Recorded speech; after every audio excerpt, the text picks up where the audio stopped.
Happy Wednesday night and welcome to Deep in the Plus. This is a show where we go deep into the Disney Plus catalog. We find a movie or a TV show and talk about it. And tonight we're talking about the Chronicles of Narnia, The Lion, the Witch, and the Wardrobe.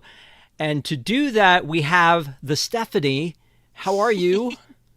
Good. How are you? Great. Thank you so much for doing this with me. We are in the middle of let's take a look at your background. We're in the middle of the holiday season. You're obviously definitely celebrating the holiday Ready? season.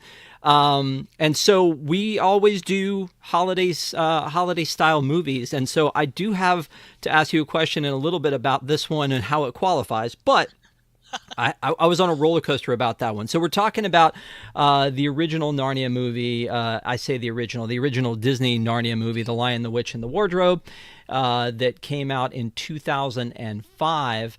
And you suggested this movie to me because apparently you were a big fan of the C.S. Lewis books. Is that correct? Yes. Am I Yeah. correct in all my information here? So far. Yes. C.S. Lewis, staple in our house currently with our kids. Growing up, I think I read a few of the books here or there, but I never really read the entire series through, probably until high school.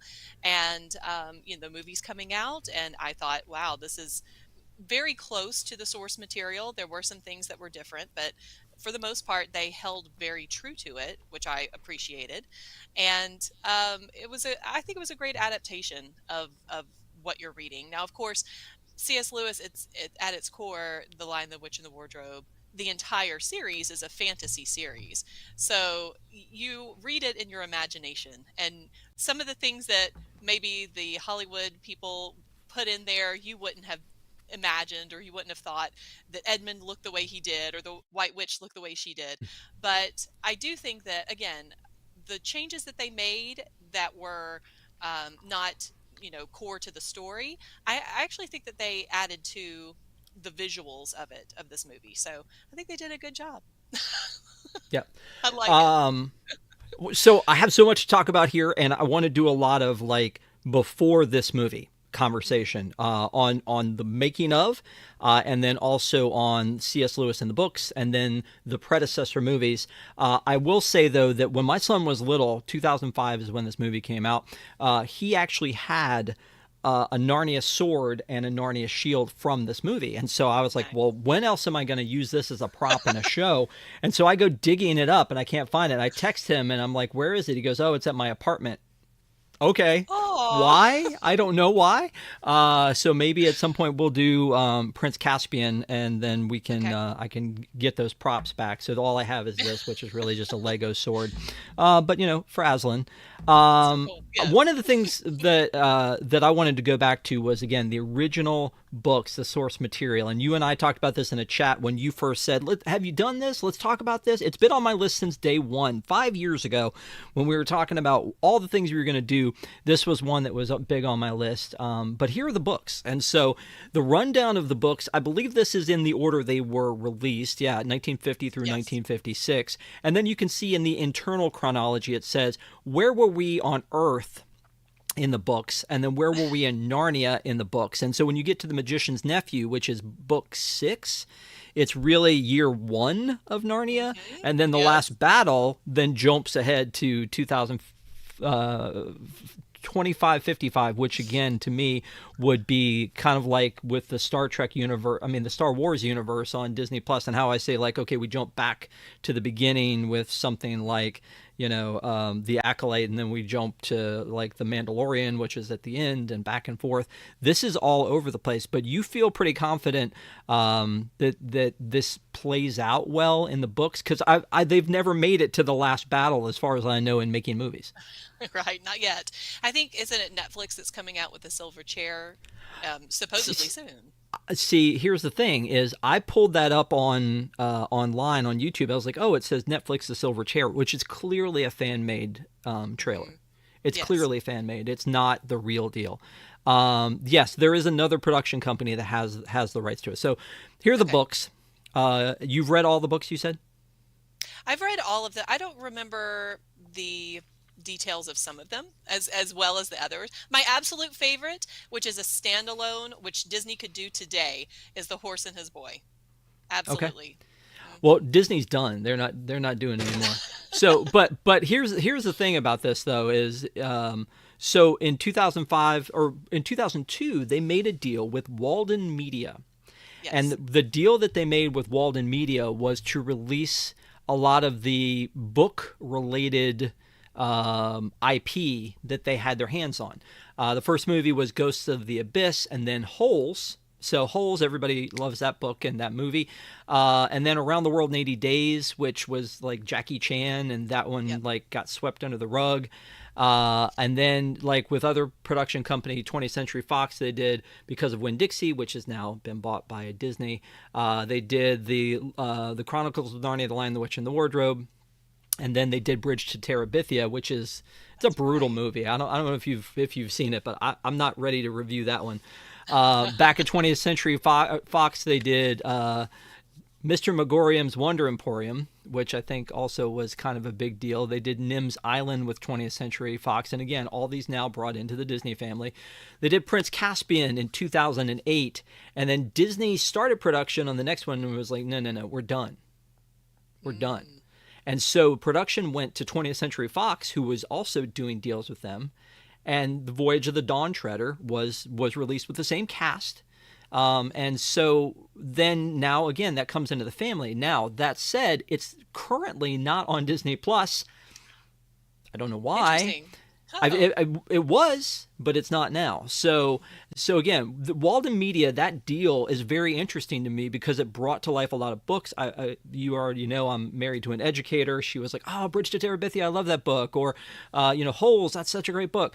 And so it was fun to see these things come to fruition with Walden Media. But again, at one point they were just like, this ain't working. But there was a ton with 20th Century Fox, which now Disney owns, including City of Ember and The Tooth Fairy and like all kinds of other movies that they brought in, Ramona and Beezus, that kind of that's stuff. right. So, Yeah. I mean, were you excited? Let's put a pause on the Chronicles of Narnia. Any of those others that were big deal for you? Um, Bridge to Terabithia, I do remember seeing in the theater. Holes, I don't even know if I've ever seen it, to be honest with you. What? I know. How I how probably how are too you a Shia Shia LaBeouf, LaBeouf right? fan if you've I know. never watched? No, I'm just kidding. I'm not. I don't think you're a Shia LaBeouf fan. He's great. What's the Yeah. horror movie that he did? That was pretty good. It's like The Neighbor was Oh, killing people. it was called Even Stevens the movie. Yeah. Yeah, that one. That was the horror movie of all of them.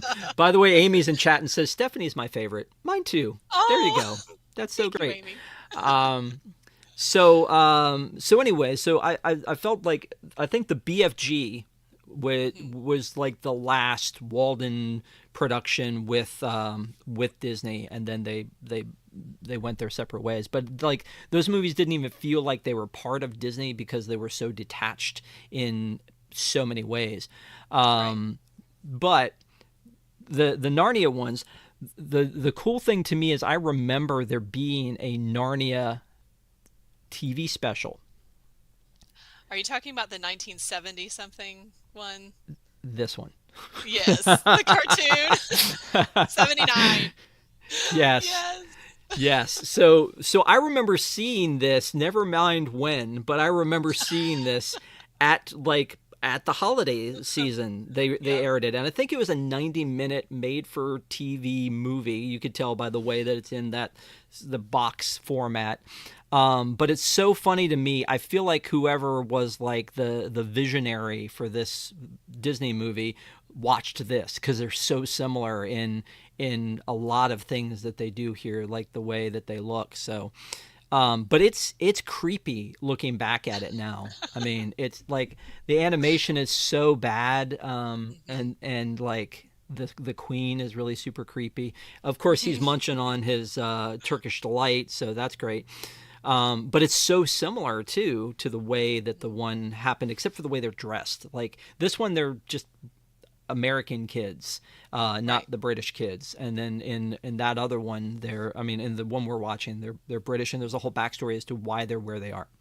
Yes. So, have you ever seen this one? Yes, I do recall it. I mean, haven't seen it recently, but I will say the way that the witch is drawn, I think maybe echoes more the original way that the story describes her, because Tilda Swinton, while she is beautiful and she does an absolute fabulous job, I feel like that couldn't have been cast any better. They did make her more human, in appearance, and they probably did that for a reason, to try to get you to trust her and Edmund to trust her as well.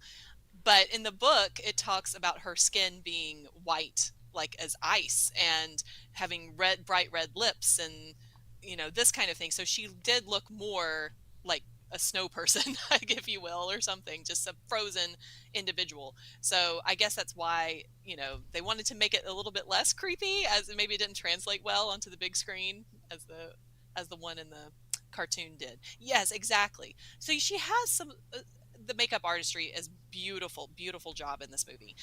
But so she has a white overtone to her, I guess you could say. But yeah, she still looks very human in her appearance. Yeah. So I and then he's munching on Turkish delight. What is Turkish delight? It's an actual candy. I think it's like a gelatin with sugar on top or something like that. I'm not exactly sure how how to make it, Well, but it's a real thing. I was watching a video about this where it talks about, like, Lucy comes into Narnia and she's welcomed by, seemingly the nicest Oh, critter yes, in the land. Mr. Even though Crumpets. he's doing something bad, he ends up being regretful and helpful. Hmm. And, Edmund stumbles in and he finds the most wicked person in all the land, and then she offers him candy to get in her van, basically. Right. And he just falls for it. Stranger So danger. stranger danger, yeah. So yeah, I there's a lot of history with me in the fact that, again, I remember that special. I didn't watch it ad nauseum like I would the Rankin and Bass specials or any of those others, but I Right. remember watching it around Christmas. There was also one that's burned into my mind called Ricky Tikki Tavi, which I'm sure no one has ever heard of. Yes, Oh, I you have have? heard of Okay. Rickety. My husband's, yes, he has the story. He tells it to my kids. There you Hmm. go. So there was a lot of, like, back in the day when you couldn't stream things, and anything that was cartoon that came on at night, you were all about it. You're like, let's get the bath done and get in front of the TV so we can watch, the Charlie Brown Christmas special or whatever it is. So with that said, and again, this time of year we do a lot of things that are Christmas. At first, when you recommended this, I thought, okay, this feels winter, but Yeah, it doesn't feel Christmas. And then I'm watching it and I'm like, oh, I'm going to call her out on this, until they bring up Father Christmas. And I'm like, well, there it goes. mic drop. It's done. It's done. It's done. It's a Christmas. It's a Christmas special. It's more Christmas than Die Hard and Hawkeye put together. It definitely feels like a Christmas joint. So, Hmm. Hmm. yeah, Ronald says Ricky Tikki was great. Yeah, again, it's like I don't Oh, remember much about it except for it's ingrained in my mind because it was an ABC or CBS, like, special, just like this one was. hmm. But I agree that this one is a Christmas movie, so we'll cut that from the beginning. So again, they did two movies. They did the Chronicles of Narnia and The Lion, the Witch, and the Wardrobe. Then they did the Chronicles of Narnia, Prince Caspian, and then we got to see, through 20th Century Fox, Voyage of the Dawn Treader. So this is kind of where it all starts. And in my head, this was the only one because of that special. Right. Um, I would also so interject really quickly, because C.S. Lewis wrote this book first, and he established all the rules of this fantasy world.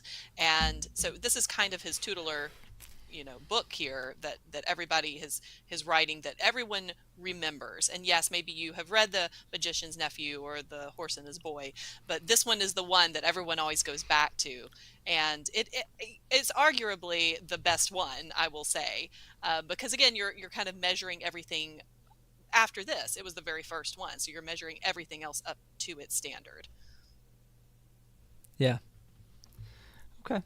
Well, honestly, you're right. They do, like, set up the rules in the movie as well, and a lot of it is through explaining it to the character, which I'm down for that. Like, and as long as you do the exposition correctly, and I feel like they did Right. in this one, the first really introduction we have. So when the movie opens up, we're in, it's a, it's an airplane and during a war, and I don't think they tell you what World War war or II, when. Germany. Yeah, does it say that on the screen? I can't remember. Well, I it's thought it just. London. It's no, it doesn't say it, but I think it's the bombing of the city of London. And so Yes, that they don't go into that into the book necessarily, you're just kind of told about it. But right. I like that they included this scene because it really, again, it starts you off with an emotional bang. These kids are being, um, their house is being ravaged, the bombing and the scary parts of it with their mother, and then they have to get out, and this is why they end up where they end up, because they ship them off into these larger homes in the countryside where they would be safe. Yeah. So right from the get go, as I'm watching this, when it opened up with the bombers, I was like, I don't remember this. I think I've seen this at least 2 or 3 times. I was like, I don't remember this. So obviously, as they're setting the position, it doesn't. It puts you where you need to be, and they walk you into the movie. But I didn't remember this part of it.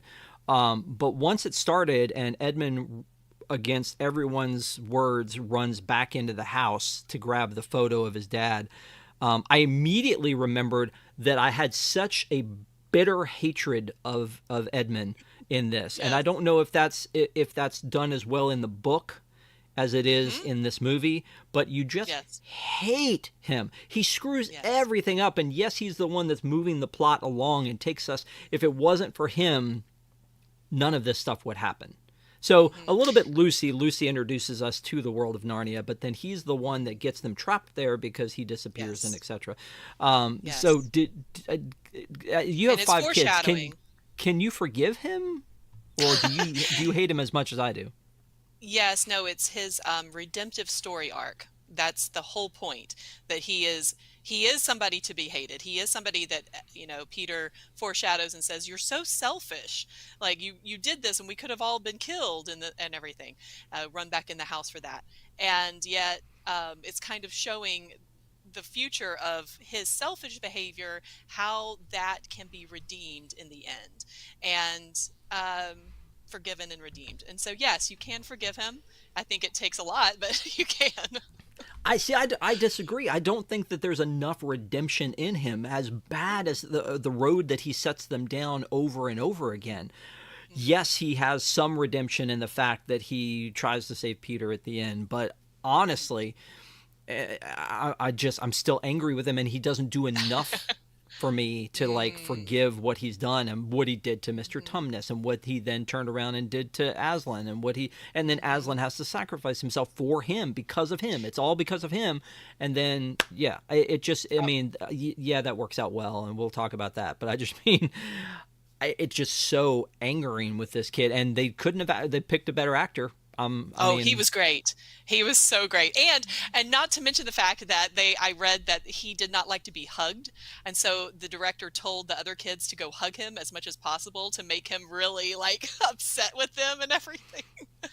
But I will say, so let me just preface this whole discussion with saying that this is a wonderful, wonderful story that you need to, yes, watch the movie, absolutely, but then go back and actually read the book.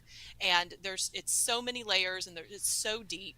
Um, you cannot read it without knowing that the Christian allegory. But it's funny because as I was reading about this and what C.S. Lewis himself actually said about it, he did not call it an allegory. He said it was a supposal. And what his point in saying that was, it was as if there was another world. How would Jesus Christ, as represented as Aslan, but in this new world, how would Jesus Christ be the incarnation, the sacrifice, the resurrection? And in his world, that was a lion. And I thought that just was amazing because in an allegory, you're using symbols and you're using things that need to be, interpreted. But he really wasn't trying to make people interpret. He was really saying, look, this is the story that I'm writing here. And it's easier for kids to understand in that way. see, and the funny thing is, didn't see it. Like I, You didn't see honestly, it? Well, but I mean, when you rewatch it now, you go, "Oh yeah, it's clearly what that is." But I mean, I think the first time I was just didn't see it. And Because at its core, it's a fantasy, and he pulls from so many different things. He pulls from Greek mythology. He pulls from, his best friend J.R.R. Tolkien. He's pulling from these other, and he was an Oxford scholar. He was a professor for many, many years of medieval literature. So he pulled a lot from that too.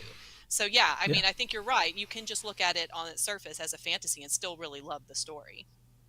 Well, and again, like Ronald just said in chat, it's a great allegory. It really is, but it's one of those things that it doesn't. I feel like they don't slam you over the head with it, and maybe they backed off on it in the movie because it was Disney and all that kind of stuff. But that scene right there, you can't mistake it once you see it. Once you see it, like that's like, okay, wait a minute, seen this before. And then the fact that like they go with we'll get to that. We'll get to Yes. that. So but Go ahead. going back to your point about Edmund, so you hate him so much, and he's done all those many, many things throughout the story. I think everything that C.S. Lewis did meant something, and I think the reason why he wrote him to be so horrid is that he's saying nobody is irredeemable, that Christ can forgive anything. So I think that's why. I mean, what a little Judas he is. Wait a minute. It's not Judas. So anyway, speaking of other fantasies, this definitely gives Hogwarts right here. Like, Yeah. and it shouldn't. It shouldn't, right? Like, I mean, it's just England. a train It's King's station. Cross. Yeah, I mean Right. that's a real thing in England. Yeah. But I mean, I feel that like when I see the train, it feels very much like the Hogwarts Express, and there's the sending the kids off, and it's a very different vibe of where they're sending their kids. But there's that, and then you mentioned Tolkien, and there's Frank L. Baum, kind of a thing too. Right. And here's the Frank L. Baum part that bothers me a lot. And Wicked, obviously, a huge deal right now. I almost made a joke in the title of this YouTube video about how this is a Wicked twist with a witch or something like that. Just to, Yeah. But honestly, there's a part that bothers me about The Wizard of Oz, and it doesn't apply to Wicked, but the movie The Wizard of Oz, where did it happen or did it not happen? Because the way that it works out, it seems like, okay, she didn't really go there because you were there and you were there. And it was all like, like In her this head. weird fever dream. But then there's other movies like Return to Oz where she goes back and it's like, okay, wait a minute. Is it real? Like, did you just change the rules here? And the same thing kind of applies here. It's like they go into this world, but obviously, in this particular case, there's 4 of them, so they kind of can corroborate with each other that, yeah, what happened actually happened. But that's another thing about these particular fantasies versus like a Harry Potter or a Tolkien, where it's like there's not the question of is it real or is it not. Correct. And so yeah. it's like I can't trust the narrator because it's like, Yes. wait, is this real or is it not? But I think that's also what gives it this wonderful mystery, because at the very end, I know we're skipping way ahead, but they come out of the wardrobe and there's the professor and he says, "You wouldn't believe it if I told you." He said, "Try me." Try me. So, Yeah. and of course he's the magician's nephew. Of course he's the, giveaway, spoiler alert. Wow. How dare you? But tell me that doesn't look like the Hogwarts Express right there. Come on. Of course it does. Yes. Yeah. But of course it was created during that same time, right? The franchise, the Harry Potter franchise, was already in full swing at that point too. So this is very like reminiscent of that whole story too. Yeah. So in the story, as we talked about, it opens up with the bombing. The parents send the kids away. The kids go and they're picked up at the train station and taken to the house of this professor, this mysterious professor. And then, we don't really see him at first. Also, he's played by the same actor. To talk about, Harry Potter, the same guy that plays Professor Slughorn. Right. It's like, does England only have like 12 actors and they just put them in Pretty everything? much. Is that what happens here? Royal Shakespeare Company. Yeah, exactly. So they get picked up and they're taken to his house and welcomed into his house. I don't know that we've established why they're taken to his house. Like, how did he decide that he was taking these particular 4 people in? I don't think I is think ever like established. Like it's usually like it's a long lost aunt or a long lost uncle or something like that, but I don't think that's the situation here, right? no. Sometimes they were placed, and this is a real thing, that they were placed with other families that per their need. So these were a group of four. So maybe it was because he had such a large home that he was able to take a full and not break up the family, break up the siblings. Yeah, very likely. So basically, as this is going on, we're seeing the personalities that, Peter is kind of the leader and Gryffindor. and No, I'm just kidding. wow, no, we're not doing it. Susan is the smarty pants. She's the know-it-all. And then Edmund is the worst. I'm not gonna let that go. Slytherin. And then exactly, and then Lucy is like she Hufflepuff. is the. You had this ready to go, didn't you? No, but it works I so well. mean, you're not wrong. You're not wrong. They actually do fit into that. Lucy being Hufflepuff, Susan being Ravenclaw, and Peter Gryffindor, and Edmund Slytherin. That you're right. That's Maybe J.K. Rowling read C.S. Lewis. I don't know. they all steal from each other. It's fine. I mean, Um, right. yeah, like when Santa gives them all their gifts. It's like the wizard giving all of the Yes. everything to the people that they need. So they go to play hide and seek, and in this huge house, and in doing so, Lucy comes across the wardrobe, goes in it to hide, and then finds herself in Narnia with the famous lamppost and the snow, and then runs into Mr. Tumnus, goes back to his shack. Again, so much that shouldn't have stranger No. danger situation here, Exactly. right? I mean, Yes. it's like, she should have turned around as soon as she got in there. She's like, whoa, this isn't where I need to be. Let me go back in. Instead, she just went straight into it and then was like, oh, hey, here's a guy that looks like a, half man, half goat. I'll just go back to his crib for some tea. Um, shouldn't be a problem. Yeah. So cool. Yeah. Yeah. But then, of course, in doing so, Mr. Tumnus explains to her, to us, a lot of the rules of Narnia. This is Narnia. It goes from here to there. It's always winter here. We fear the queen. Christmas. Like, yeah, there's so many pieces of it that we're explained in this part. And then when she comes back and they realize that no time has passed at all, now we know that. Now we know that Yes. time works differently in Narnia. Hmm.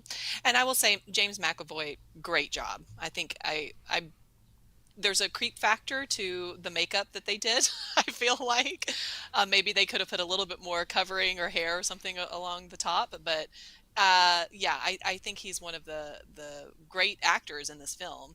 And I agree with you. I would not be happy with my daughter going to even a nice guy, stranger's house to have some tea. What does he put in her tea? What does she see in the fire? This kind of thing. Like, I just don't like that. And she's supposed to be all of what, 7 or 8 years old, something like that. Yeah.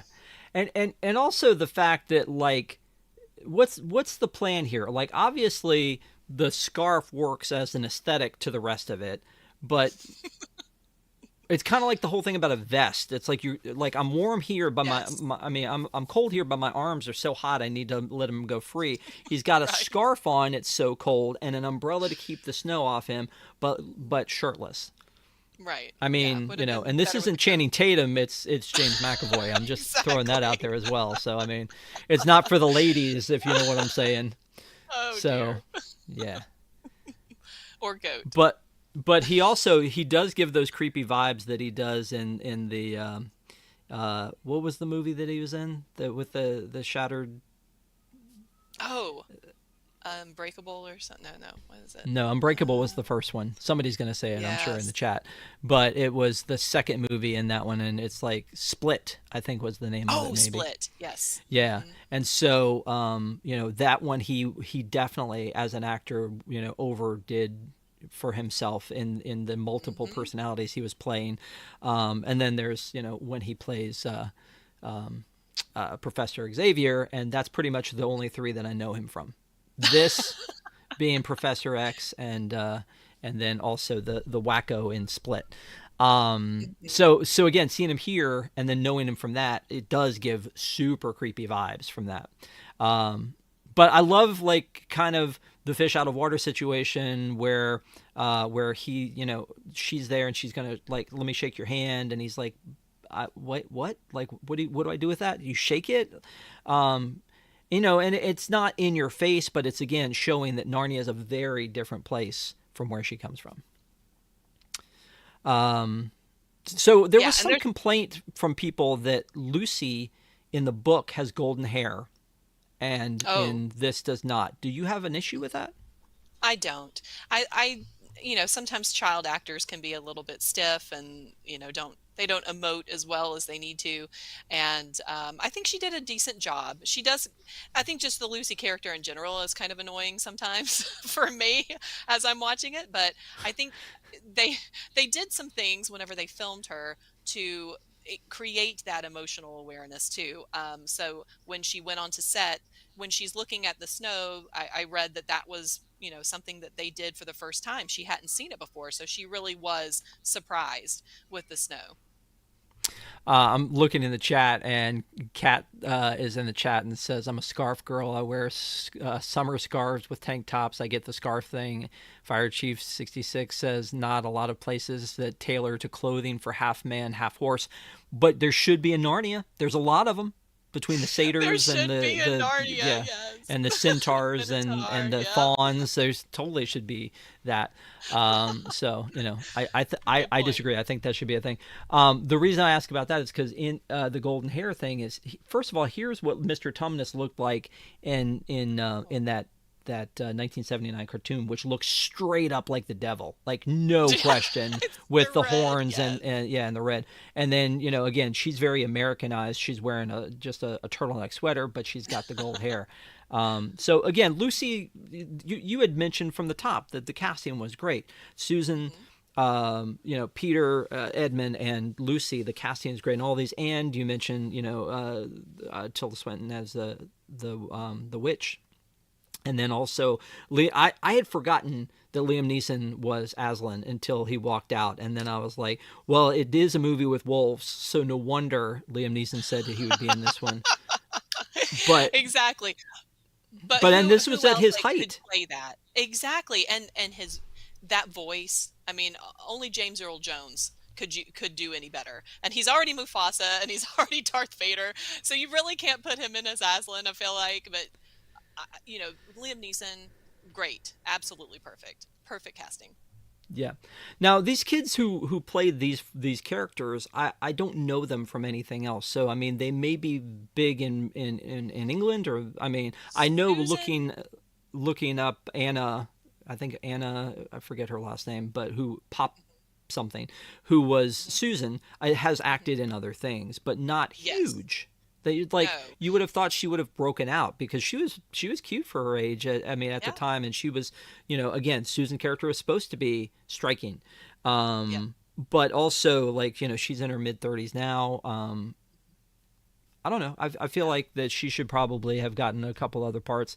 Again, the actor who I had the same feeling about this actor that I do about the kid that plays Malfoy. It's just like I can't get Oh, past how much I right. hated you in this role. Like, Yes. and I'm sure they Typecast deal with now. that constantly. Yes. Yeah. Yeah, Skandar, right? Isn't that his real name? I don't think that he's really done much of anything after this. Um, the Peter kid, I think he's done a few things as William well. Moseley.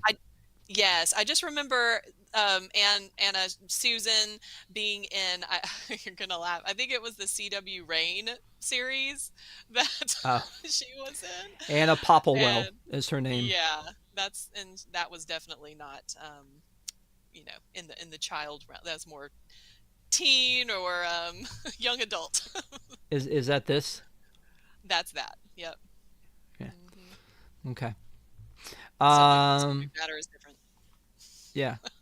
So really, again, like this is kind of the same thing that they did with Harry Potter. They got these kids who were, going to be acting for a long time in these roles, and they just like signed them up, and I think this was going to be their thing. It just they didn't have the same level of commitment to these movies as the Harry Potter. Like there was no question from the beginning that Warner Brothers was doing all of those movies. This one, it seems like it was like, okay, let's see how the next one does. Oh, it did okay. Right. Maybe we shouldn't do another one. No, you're absolutely right. And they even changed some of the next one, the Prince Caspian one, to kind of mature the children and make it more for a more mature audience than the first one. But yeah, I think it didn't do as well as they anticipated or that they wanted it to do. And so then they were like, that's drop it. No, we're not going to do a third. But again, Disney, Horse and His Boy, you could totally do that. Standalone. But but it was like I was saying, all the Walden Media stuff feels separate from Disney, Hmm. even though Disney did Holes and Lion the Witch and the Wardrobe and the and 20 the Around the World in 80 Days and Bridge to Terabithia. They don't seem to connect as Disney movies, and I think that Right. it's because they were going to Walden Media to partner with the source material as opposed to Disneyfying whatever that means, Yes. the Well, content. they do. I mean, we just talked about Sleeping Beauty, and they didn't stay exactly true to the um, original stories, and neither the Brothers Grimm or the other. So Charles Perrault. So, I think that Disney kind of does Disneyfy things. Disney takes the source materials and kind of congeals them and puts them all together and turns out their own product, and so that's the one you remember. And with this, I think they actually were very close to the source material. There were some little parts and different scenes that did not happen exactly the same way in the book, but for the most part they did a pretty good adaptation of the material. Yeah. As we move on talking about the cast a little bit more, the other thing is the voice cast. So they don't really in like IMDb and in other places they don't really talk about like the character voices as much. Now, obviously, we know Liam Neeson was in there for that, but like Rupert Everett as Mr. Fox, again, a Right. big So deal at good. the time. I feel like Yes. Ray Winstone as the voice of Mr. Beaver, and then the voice of Wolf was Sim Evans Jones. Most of these people I don't know. It's not like Mhm. it's Jim Cummings and all of these Right. Disney names that we know so well. But the one that gets me is Rupert Everett because A, he was such a big deal at the time, and B, he doesn't. It doesn't feel like he's a good voice actor. It feels disconnected from the rest to me. Did you feel that or no? I actually love that character.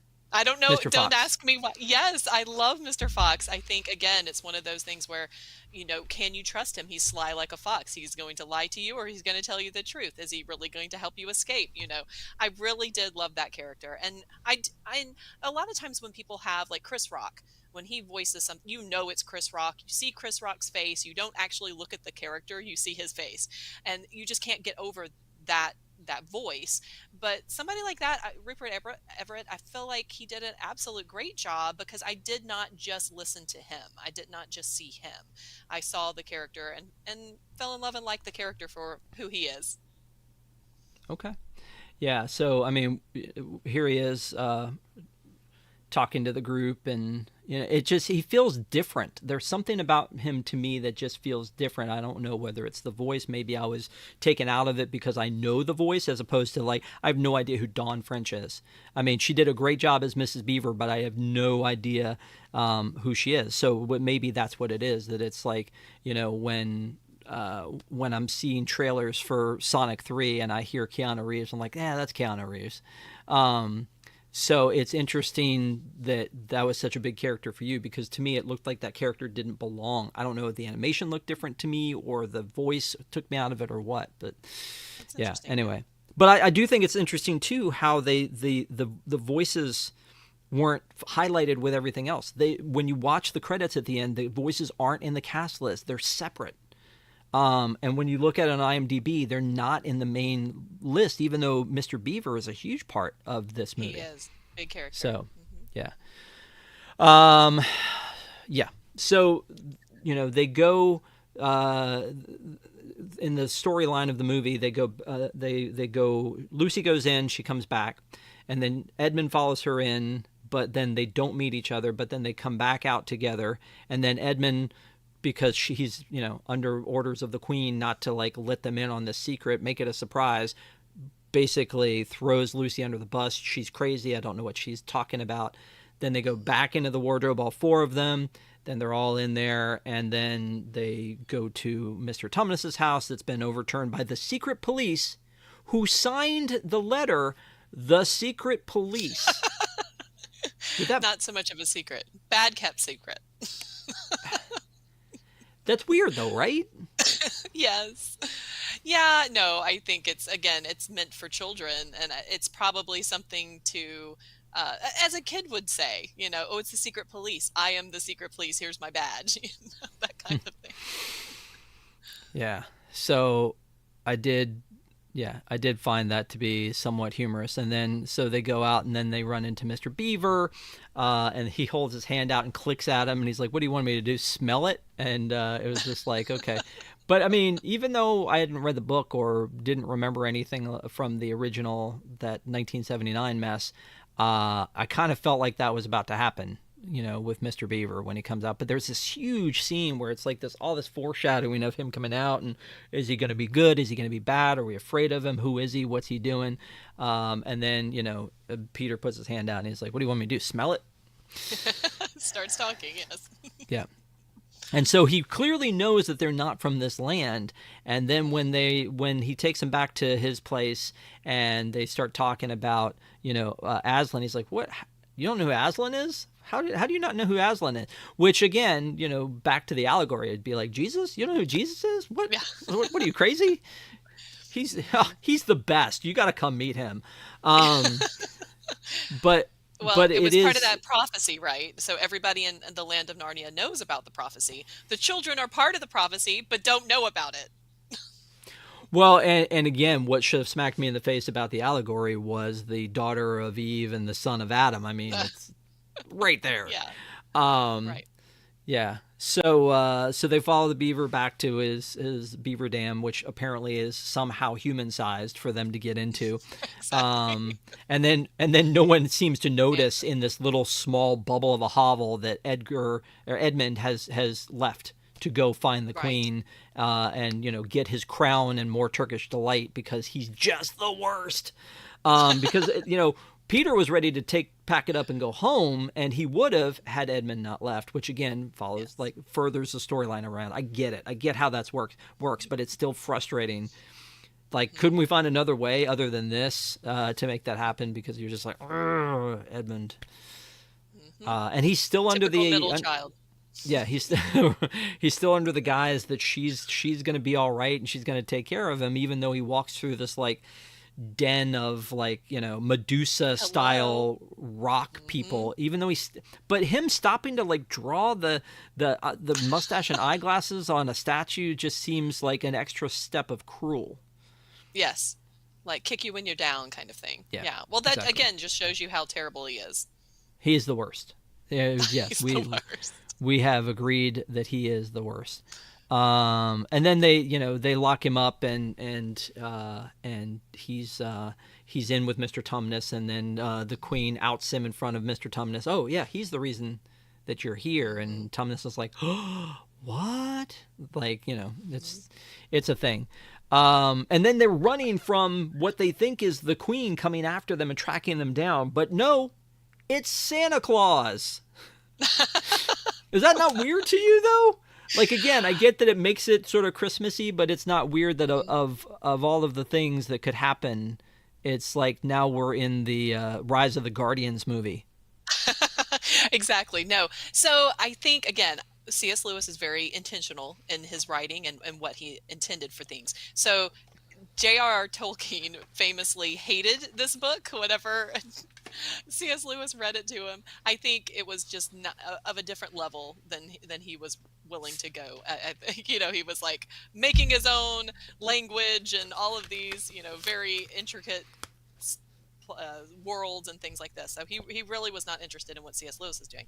But I feel like it symbolizes some things Father Christmas, at the very beginning, Tumnus says, it's always winter, it's never Christmas. So we're in this perpetual cycle of cold and, death and scary winter time, right? And that's never happy and it's never exciting, nothing to look forward to.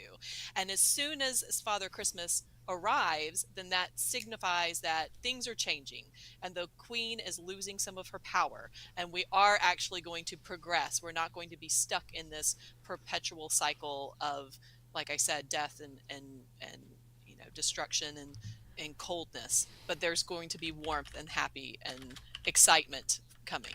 And yeah, it was kind of important for him to be able to give out those gifts because they do utilize them later in the movie and in the story in very important ways. Yes, exactly. Yeah. Yeah, but but that's the thing too, is that when he's looking in the bag and it's like, oh, look, there's like stuffed animals and all this other stuff. Well, here's a bottle of magical elixir. No, I'd like to have the bunny if you don't mind. I'm 9. Like, of course I want the bunny instead. Can I have that and the bunny? Like, can I get them both? I also found it interesting that the jacket that he's wearing looks brown to me, but then there's a line that Susan has later where she says, "Just because a man in a red jacket gives you a sword doesn't make you a king." And then I was like, "Oh, was that?" I was like, "Was that red?" It definitely looked a little brown to me. Like I can sort of see the red there, I guess. That was So more and maybe. American Yeah, than anything. right. Like the Father Coca-Cola Christmas, Santa. Father Christmas versus a Coca-Cola Santa for sure. Where's his hat too? He's got to have his hat. Right. Um, Yeah. but again, like it feels very much like the wizard. Here's the gifts that you need, not the gifts that you want. Right. And then also Aslan tells him later that those were not gifts; they were tools. Or does he tell them? These are not gifts; they're tools. So it's like, okay, here's the jolly old elf himself giving out weapons to children. Yes. Like, again, there's Yeah. something very disconnected about that. And then the other thing that occurred to me at the time was, well, I guess Edmund gets nothing because he's on the naughty list. That's why he gets nothing. But he gets his That's a own great later way. without That's true. without actually having to meet Santa or Father Christmas. He gets his own stuff later. So, He by gets the way, coal. Fire Chief said in chat here, the animals seem unfazed that the children were wearing the fur skins of their animal relatives. Great point. Great Yeah. point. No one had a beaver hat though. Oh well. No. So then the kids are now armed and dangerous, and they're running from the wolves, who have now, because they've stopped and talked to Santa Claus, lost a lot of time. And they go to like cross the river, but because they've brought so much hope to the land, the river's melting and now is a danger to them. Yes. So that's interesting too. Yes, like I said, the witch's power is weakening. Yeah. So they get away, and then of course another betrayal from Edmund, with the whole telling the fox, or saying like, oh well, I know where he is. He's over at the great table. Just go over there. That's where he's going to be. It's like, Edmund, do you ever stop hurting people in this? Is that a thing? And then they go to the big camp scene, and then we get to meet Aslan for the first time, which is pretty cool. I mean, honestly, Listen, he's given CGI for that era, I mean, it still holds up. And compare this to the current Lion King and Mufasa, and how everyone, says you don't have the emotion in those animations. And in this one, he definitely, you just look at his eyes, you can see he's strong and he's quiet and he's gentle, but he's also fierce, And I think it's wonderful. I think they did an excellent job on that. Yeah, no, I agree. I mean, he's pretty cool. This is just Peter, but there he is. There he is. Yeah, there's the fella. So there's a battle about to start, and they're practicing, they're getting ready, and then there's that scene where there are the two wolves headed for his sisters, and Peter comes up and he doesn't want to kill anybody or anything because he's never killed anything before, and then Aslan like holds one of the other guys back and goes, no, let Peter kill him, like that's like a bit of a trial by fire, and then he kills him accidentally, but then we praise Peter because he was able to kill him, because he's just holding his sword up and the wolf basically jumps on him. So they I guess now he becomes a king, or like he actually knights him at this point, and then we move on. So he's the leader of the army, basically. yeah. So then they go in to get Edmund. They bring him back. I love the scene with Edmund and Aslan on the hill. I love that scene because it's like it's like they brought him back, and before they let him talk to his siblings, Aslan has a conversation with him, and you're like, oh man, like this is like, he's meeting with like the Pope or something up on the hill here, having this conversation. And it's really, I feel like, well done. Like that's such a moment. That's such a moment in this thing. So well, it's everything beautiful. lit, set, his head down, trying to accept like the words that are coming, and then he comes back and says, "What's done is done. Let's never speak of this again." Okay, so we're going back to the Christian allegory here, because the Bible talks about how God will forgive your sin as far as the east is from the west, which means forever. You cannot, he does not, he convicts you, but he does not condemn you. And so that is what is happening right now. Edmund is apologizing. He's taking responsibility for what he did, and he's asking for forgiveness. And that's when Aslan says, "We shall never speak of this again. It is forgiven. What's done is done." Yeah. So so then the girls immediately hug him and welcome him back, and he's okay, and then Peter has a little bit of a problem because he's trying to be all Doesn't masculine. trust him. Yeah. But I don't either. Right. Um, Why would you? I mean, yeah, doesn't he go get back at it in a couple of the other books? I feel like. No, it depends on which one you're talking about. There are a couple of times where you're like, why do you make this decision, Edmund? But he is more mature in the other books. He's older, and he's been through Narnia before. So it would be the Prince Caspian one, I think, is really the next one that he might have some questionable decisions. I guess that's what I was thinking of because I didn't read the books, but I watched the Prince Caspian movie, obviously. Yeah. So they they regroup, and then here comes the witch, and she wants to talk to Aslan, and she goes into the tent, and when she comes out, she's like, "How do I know you'll keep your word?" And then they're like, "We've saved Edmund. He's good. He's done." And so he's obviously sacrificing himself. So he's dying for Edmund's sins. Is that what's happening here? That's the Yes, like. How did I not see that?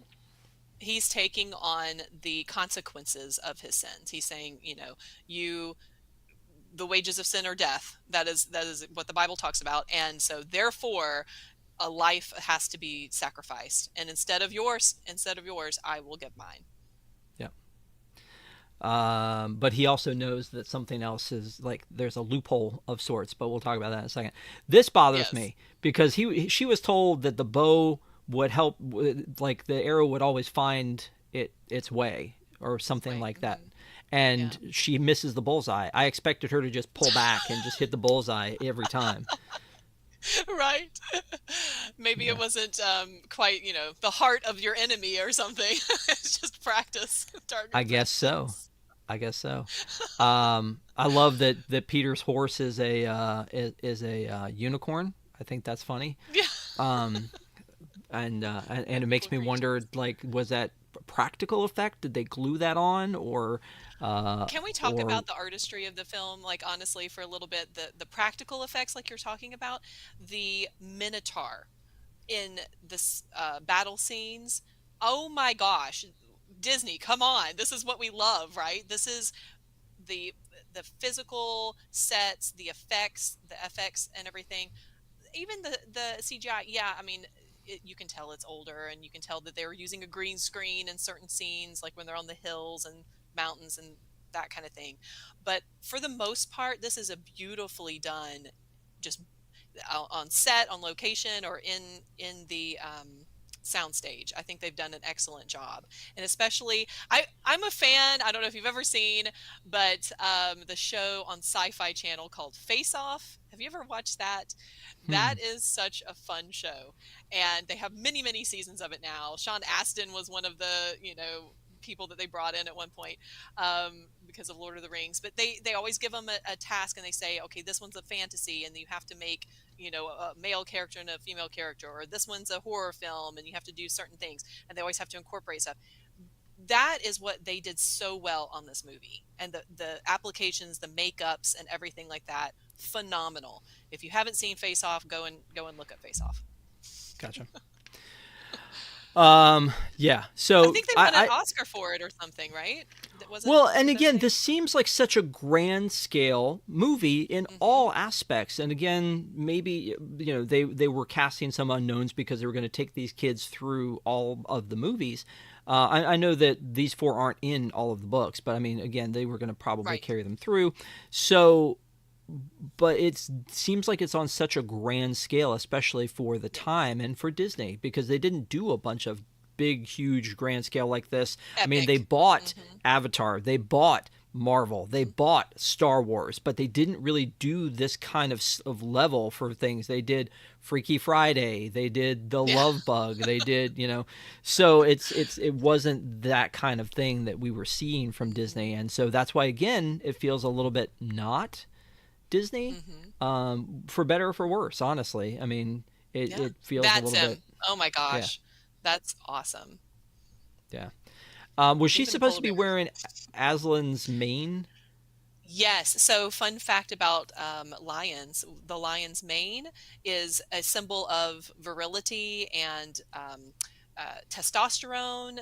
And so, whenever a lion, the mane is cut on the lion, it is actually physically in danger, because the other male lions can come then and challenge them. It's almost like, you've lost it, Grandpa. You're out. We're taking over the pride. So for her to shave off his mane as she's sacrificing him and then wear it, that's just, the thumb in the eye, like, hey, look at me, I'm the best. I've taken all of his. It's demasculating. Yeah. Well, I could see that. Um, there were some thoughts about the fight scene that because there was no blood, that it Mhm. wasn't graphic enough. Do you agree? Disagree? The choreography, I feel like, is fairly graphic. I mean, you're still hitting dudes in the head and shoving your knife, swords into their hearts and things like that. But yeah, there's no blood squirting out like in the Lord of the Rings. No one's coming Or up Deadpool for that matter, dirty right? and or Yeah. Deadpool. Come on. Yeah. I mean, I love that there's an antidote to the witches, like turning people into stone. All Aslan has to do is breathe on them, and they come back. Hmm. I mean, is that again very biblical? I don't know. Like the laying your hand So and healing somebody sort of a situation. maybe, but the breath specifically, um, I mean, God has the breath of life, is what we talk about, right? So he spoke, and he spoke the world into existence. Genesis talks about. So in the Magician's Nephew, it talks about the creation of Narnia and Aslan singing that into creation. So maybe, yes, maybe he has the breath of life, and he comes over and breathes on them, and they come back to life. Well, and then in the climactic finale, when Aslan has come back with the army, and Peter and everyone is fighting, then here comes Aslan after the witch, and basically he finishes her off. Hmm. It, He's a is that a very biblical thing to do? Yes. Yeah. Okay, Yeah. He will crush the serpent with his heel. Yeah, absolutely. Actually, so that was talking about Adam, but still, yes, it is something that in the final day. Now, of course, this is not the last battle. This is not meant to be Armageddon. That's the last battle. That's the last book. Right. But yes, the devil has been crushed because Christ was resurrected and defeated death. And so that is what is being shown here. Aslan has come back. He has defeated death. And so all of the devil's purposes, all of Satan's, plans he has been defeated, and he will never reign again. Man, definitely you needed to be the one to talk about this one for sure. You have done the homework on all the fronts. Look at her face. Can we just go back to that? She is so phenomenal in that moment where she's stabbing at Peter, but then also as Aslan, look at her eyes. I mean, just phenomenal. And I don't even know that I knew her as an actress until, look at that. Isn't that incredible? The ancient one. She's the ancient one. The ancient one. Yes, blown away. She's phenomenal, though. Speaking of very Doctor Strange type of a thing, there's an effect after Aslan kills the witch. You know what I'm talking about? This thing here, where after this happens, Peter is standing and wait. Let me cut away again for a second here because YouTube's gonna kill me. But let me show you the part that I'm talking about. So after Aslan strikes. What is this effect? These blurs. Like it's slow motion, like he sees this is happening and all he's paying attention to is Aslan. Like he's not paying attention to what's going on around him, maybe? But they all disappear too as they go through, and then it's just the two of them alone, and maybe that's part of the point is that that's just them in this moment. But it was surreal, and it was unlike anything else we had seen in the movie, and it felt out of place for me again. Like, am I missing something? Was there some magic trick here or something that's like, are they all disappearing? Was this how was this happening, and what was going on here? I don't remember it really being described like that in the movie. I'd have to go back and look at that in the book. Yeah. And then of course, Susan finally gets her moment in the sun when this dude's coming up and she can take him out. Yeah. Got him. And then Lucy's like, "No, this is my turn. I got something for this. Here's a drop, but just one." I don't know. I feel like they'd be like making him chug this at this point to make sure that he was okay. Tear. It just comes back in. Exactly. But also he had this cut on his lip the entire time that I feel like didn't go away with that, and I thought if it's a healing potion, that should go away too. Excellent. Too point. Nitpicky probably. So here's the funny thing is when you recommended this movie, I remember thinking this is a long movie. I remember this being a long movie, and it's listed at 2.5 hours, and so at this point in the movie there's 25 minutes left. And I was like, oh, wow, I don't remember there being a lot after this. And there's not. No. They kind of all reconcile. Then they get taken to the Castle of the Four Thrones. And then they get their crowns and they're seated. And then we flash forward a little bit to them being older, which they don't tell us that's what we're doing. But for some reason, it makes sense that that's what they're doing. And maybe it's because they call each other by their names at that point. And then they find the wardrobe and they go back into it, and then they pop out and it's as if they never left. They're exactly the same age they were before. Time hasn't passed. So we don't know how much time has passed. I mean, I'm sure it explains in the book, but when we see it in the movie, we don't know how much time has passed. And then I'm like, oh my God, what else is left? There's 16 minutes of credits after that. And I was almost like, thank goodness it's not really 2.5 hours, but also kind of I don't know. It was very strange to me that's they have that moment like you said at the end with the professor where he's like, try me, you wouldn't believe me. Try me. Yeah. Boom. I love it. Mic drop. Hey, cliffhanger for the next one. But can you imagine living your entire life and being like a 20-something-year-old adult and, thinking you have it all figured out, and then you go back to being 8 years old? But they didn't freak out about that, did they? I feel like... No. I feel like that's happened before, right? That like I've seen that in movies where they're like, no, I'm fighting to get back to what that was, and they don't seem Hmm. to be that way. That's the thing It that reminds. struck me is they were just okay with the fact that like all of that's happened. They're like, oh, guess we're starting over Yep. again. Oh. Oh, okay. Round two. Yeah, I feel like it kind of reminds me of Jumanji. Do you remember at the when they start, they finish the game, they're children again, and she says, "Kiss me," before I forget what it's like to feel like an adult. And then you go, well, do they still have their memories? Do they have the memories of growing up in Narnia? Do they have the memories of being older? And or do they forget that too when they turn back to children? I don't know I that think they they I would. I mean, Lucy never forgot when she walked through, and it was short periods of time, but Right. she never forgot, and Edmund didn't forget when he walked back Mhm. through. So I would assume they still had these memories. I feel like you see that, don't you, when they go back in Prince Caspian, Yes. like that they remember all Yes. that. They're Okay, called back. yeah. Um, And so Voyage I of the Dawn Treader, actually. I do think that they did a good job with the casting of the adult versions of them. By the way, Yeah, they look good. They yeah, look like they're cohesive. yeah. I did have a couple trivia questions for you.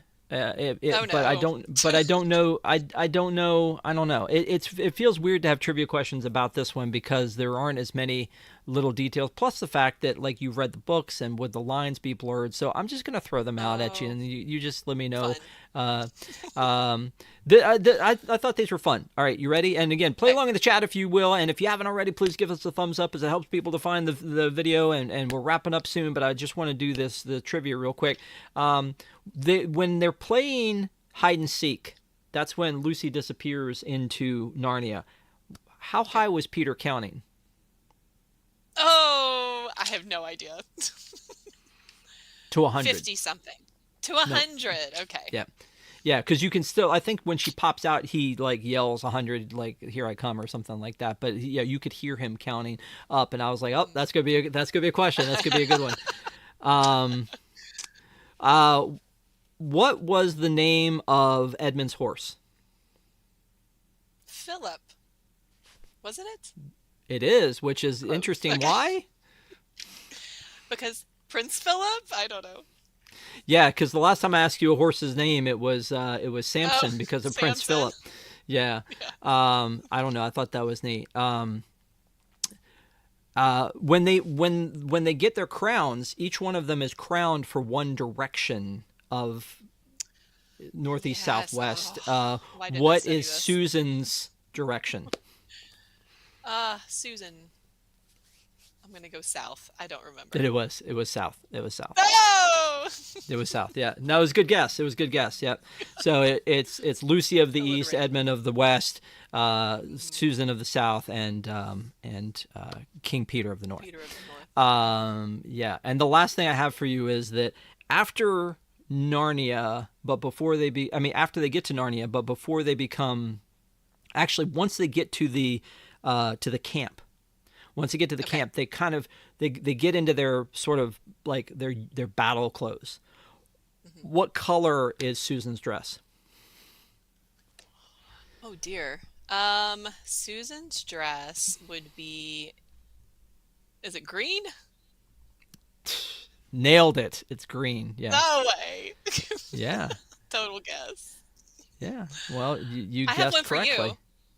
Go for it. Don't. It better not be about Okay. allegories because you already know that's not where I'm at No, not your here. thing. What is the White Witch's name? Tilda Swinton. It's yeah, right. No, it's from the book, but it actually appears in the movie. And the reason I'm asking you this question is because you mentioned the sign, the letter that was posted on the Beaver's door, and it said the secret police. It had her name on that. Oh, did it? Yes. Okay. I don't actually know, but let me see if It's I can find it. Jadis. Oh, sorry. Jadis. Yes, I'm not maybe not saying it right, but Jadis. Interesting. Mm-hmm. Um, I love that there was like it was signed the Secret Police and it had like a paw print on it or some mess like that. Right. Yes. Yeah, you're right. Jadis, Queen of Narnia. Hmm. And you're saying that they talk about that in the books as well? They do. They actually name her in the books, but in the movie, you don't really hear her name being spoken or said, throughout the story. Well, But there it and they is. don't. I was going to say, and they don't credit her as Jadis Right. the witch in the credits at all either. So Yeah. very good. That's a deep cut though. That's a very deep cut, and I love that. I had to do I it. love it. No, you absolutely had to do it. That's fine. Tilda Swinton is listed in the cast as the White Witch, Okay. not the White yeah, but Queen or as the anything. White. Yeah, exactly. She's listed as the Hmm. White Witch. Um, I also kind of like mutter over the name. Is Pevensie like a normal British name? Is that why? Like, I mean, it seems it's not Smith or Jones or anything. It's Pevensie. Hmm.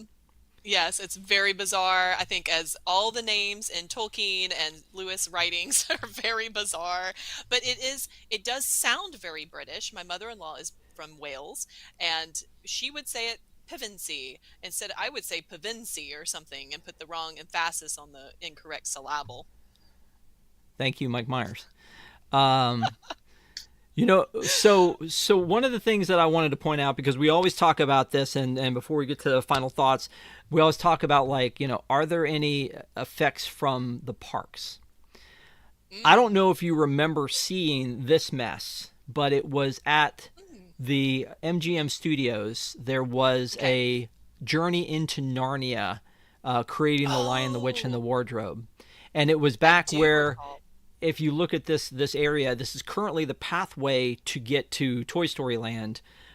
Hmm. If you think about it, the bathrooms are on the left there, and then Pixar Place is there. The DVC booth is on the right. So this was the pathway Hmm. to get there. It was on the corner there. It's since been, I think that particular studio was knocked down, but it was you would go inside, and you would see an actress as the White Witch. You would go through what looked like the wardrobe Ooh, here. So how fun. I'm assuming you We never didn't did do this. it. Yeah, No, we and did so something that was like a Johnny Depp, yeah, Pirates of the Caribbean, and yeah, that was what we did. yeah. No, I'm very familiar. This is exactly the same space. Um, Okay. but there was a pre-show room, and they would talk to you a little bit, and there was like before you walk through the door you would see um, all of the like there were sketches and things from the movie, and then you would walk through the door, and then you would be walking into like a Narnia with the lamp post, and there was a screen on the back Mm, of the wall, and there was some like trees, and you would see the White Witch. And so it was neat that they would introduce this. This is what I miss about Hollywood studios the way that it used to yes. be is really you kind of Hmm. still see that a little bit in Walt Disney One Man's Dream, where at the end of the tour Right. before you get into the theater, there may be the costumes from zombies or Yes. Beauty and the or Beast. something, Something. right? Hmm. But I loved that there was like actual production pieces and things like that in Yes. here, so you could see like Hmm. here's the White Witch up on the Oh, high, and wow. yeah. So I mean, but the Johnny Depp one, it was an actual like projection of him of Projection. Johnny Depp. Hmm. This is a cast member up there at the top, giving sort of a That's so speech about cool. Narnia, and then you would go into the Hmm. next room, and there would be the cracked uh, table or tablet was in there, like, Oh, and stone it table. was Hmm. yeah, it was Wow. really cool. Um, and then they did a version of it for Prince Caspian too. So they just took the Okay. one that existed there and they just modified it for Prince Caspian. But I think that's it so was an great. And yeah, you're putting yourself into the film, and that's what MGM Studios was trying to get you to do, right? Backlot tour and everything. You're part of that production, and yeah, I agree with you. I feel like that's what's missing from the studios as it is today. yeah. Um, Ronald said, "I remember a Prince Caspian attraction at studios back in 2015." Yeah, it's exactly the same space. It was exactly the same space, but in this one, like they had like some props and some maquettes and and I think the Prince Caspian one did as well. But one of the things they also had in here was the witches, the White Witch's sleigh was in there, Oh, so that very you could cool. see, yeah. But Yeah. other than that, at the Prince Caspian one, I think there was a walk around character for Prince Caspian, if I'm not Oh, mistaken. really? Yeah, and so, but this was the Narnia exhibit, and then it was made into the Prince Caspian exhibit, and then it was made into the Pirates of the Caribbean. Um, I think it was like the Curse of Jack Sparrow or something was the name Yeah. of that one. And then that building has been knocked down since, and now there's a DVC booth there, and it's the way to get to the way to get into to Toy Story Land. But it was Toy part of Story. originally at MGM Studios. It was part of this bridge system that went from one soundstage to the next, and it was part of this big tour, and it was really cool. And so yeah, I agree with you. It's the kind of the thing that we miss now that doesn't exist anymore from there. But this was back in 2006. The movie came out in 2005. It was neat. It was a cool thing. Other than that, I don't think there's ever been any tie-ins, and nor do I think there ever will be. I don't see them going back to this. I don't see them embracing Yeah. this enough to make it a Disney Plus series like they did with Percy Jackson, or like they're doing on HBO with Harry Potter, or any of that kind of stuff. I feel like, we kind of talked about, is the silver chair coming? Hmm. Maybe, but I Maybe. don't. Yeah, it's maybe. I can't find anything concrete on that one, but I would love to Hmm. see these stories continue, because I feel like they started it with like the animation stuff, and then they were like, we give up, and then they start back at the Yeah. beginning. There was another movie in 1988 for The Lion, the Witch, and the Oh, Wardrobe, like a live action one, okay. which Huh. by the way, Was that on the like, BBC? Something like yeah, that? yeah. Hmm. I don't. Here's a video of all three of the Aslans together. Can you see which one Right. was the 1988 one Uh-huh. in the bottom corner? It looks like a Pretty huge good. oversized stuffed animal. So yeah. Anyway, No. Kat says I need to rewatch this. I didn't get a chance to before the show. Had been a revolving door of house guests. Well, you should have made them sit down and was gone. Look, I got to do my homework for Two Deep and in a the half Plus. hours. I got to watch this. Well, and again, you get an extra 15 minutes back at the end of this if you don't want to watch the credits. So there you go. That way. Yes, true. Yeah. So anyway, that's a lot of fun. Before again we get to our final thoughts on this, because I feel like we've kind of touched on everything, right? Like we touched on the cast, and we touched on the story, and obviously the allegory, which you educated us on beautifully. The books as well. So I mean, there was a lot of pieces to this one, so we did run a little bit long. So I apologize for that, but I feel like it was a good conversation. I do want to give a shout out to our WIGS members, the WDWNT Interglobe Society. We appreciate you guys being part of the family and hanging out with us. Here's a list of what we've had coming in the past. Stephanie was nice enough to review Sleeping Beauty with me, and then we did Hawkeye season 1, and then Desi and I just did Deadpool 3, which is Deadpool and Wolverine, for the marathon. We're going to post that soon to this as well. And then we're doing Lion, the Witch, and the Wardrobe now. Frozen 2 next week, and then Decorating Disney Holiday Magic to wrap up the holiday season. You can find all this stuff at deepintheplus.com if you're looking for us, or you can find it right here on WDWNT.tv.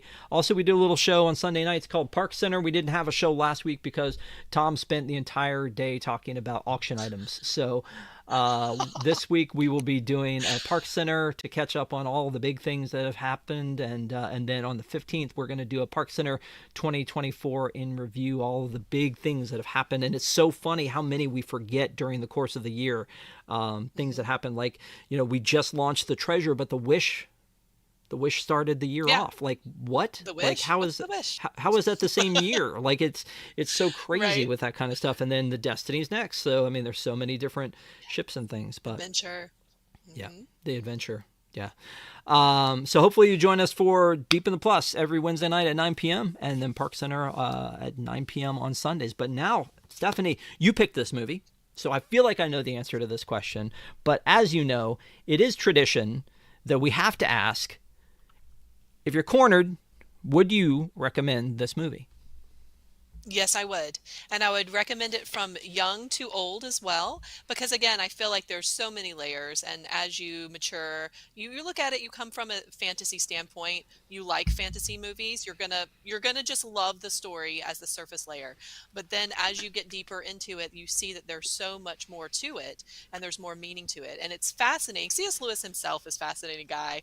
He was an atheist for many years and then changed course and now has known what as one of the best most brilliant minds and best apologists for the Christian faith in the 20th century, 19th, 20th century. So yeah, I really do think that this holds up, that this is a well-made film, and we're just strictly looking at the beauty of it, the artistry of it, how everybody was put together with the from the stylized costumes that were very true to the period, and into the fantasy realm where you see more of that medieval influence coming in. But I really do think it holds up well, and I would give it two thumbs up. Sorry, I had to respond to something there.